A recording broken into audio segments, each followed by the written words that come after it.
जय जगन्नाथ पिला माने समस्त को OCS by Ranjan YouTube channel को अनेक अनेक अभिनंदन।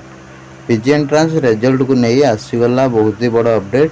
केबे रिजल्ट कौन आसीबो 26 रे तो हस्तांतर होउची रिजल्ट। तो से अनुसार डिटेल्स आम एठारे कथा हवा वीडियो को शेष पर्यंत देखुतांतु।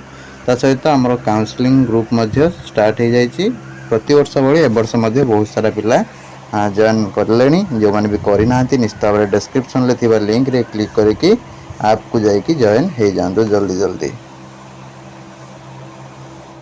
नमस्कार दोस्तों, इस वीडियो को लाइक करें, हमारे चैनल को सब्सक्राइब करें, इस घंटी के आइकन को दबाएं, ऑल सेलेक्ट करें हमारी सभी वीडियो सबसे पहले देखने के लिए। राज्य उच्च शिक्षा विभाग अधीन मोट 116 महाविद्यालय और विश्वविद्यालय रे स्नातकोत्तर बा पीजी नामलेखा common entrance common PG entrance बा सीपीटी 2025 प्रवेशिका परीक्षा शेष होईची।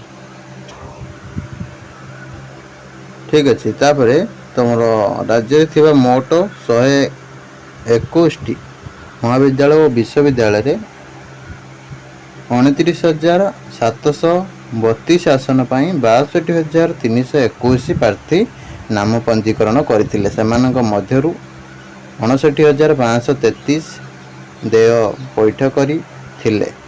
चलित मास 4 तारिख रु आरंभ होइतिबा परीक्षा आसंता रविवार शेष होइछि। ठीक अछि, तमरो एंट्रांस मध्य शेष हो जाइछि। तापरे राज्य प्रवरण मंडली पक्षरु प्रवेशिका परीक्षा परिचालना करा जाउछि एथर एवं एसएसबी द्वारा परिचालना करा होउछि। तापरे कोन होइछि ना आसंता 26 रे परीक्षा फल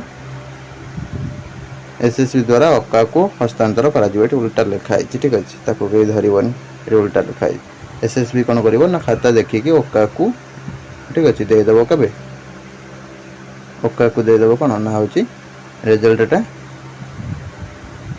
26 तारिख दिन। ठीक अच्छे तापर परवर्ती समय राज्य स्तरीय मेधा तालिका प्रकाश पाइब जोटा कि स्टेट वाइड मेरिट लिस्ट जोटा कि प्रकाश पाइब 26 रे देले दिन 2 दिन प्रोसेसिंग लागिबो से मानको। ठीक अच्छे तो से अनुसार आसी जो तुम मे लास्ट सुधा आसी। ठीक अच्छे तो रही नमस्कार, जय जगन्नाथ।